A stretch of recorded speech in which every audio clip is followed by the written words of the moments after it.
Χιλιάδες ακίνητα στην Ελλάδα έχουν αυθαίρετες κατασκευές που μπορούν να τακτοποιηθούν.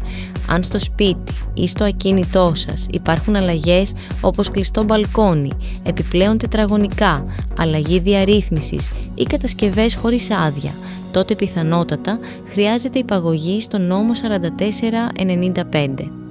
Η τακτοποίηση αυθαιρέτου είναι η διαδικασία με την οποία δηλώνονται οι αυθαίρετες κατασκευές στο ηλεκτρονικό σύστημα και καταβάλλεται το αντίστοιχο πρόστιμο.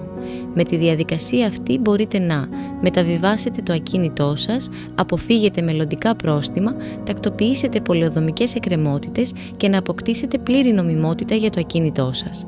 Η διαδικασία γίνεται από μηχανικό και περιλαμβάνει έλεγχο της οικοδομικής άδειας, αποτύπωση του ακινήτου, υπολογισμό προστίμου και ηλεκτρονική υποβολή της δήλωσης. Στην Team eSign αναλαμβάνουμε υπεύθυνα την πλήρη διαδικασία τακτοποίησης αυθαιρέτων με γρήγορη εξυπηρέτηση και σωστή καθοδήγηση σε κάθε βήμα. Αν θέλετε να δείτε αν το ακίνητό σας χρειάζεται τακτοποίηση, επικοινωνήστε μαζί μας.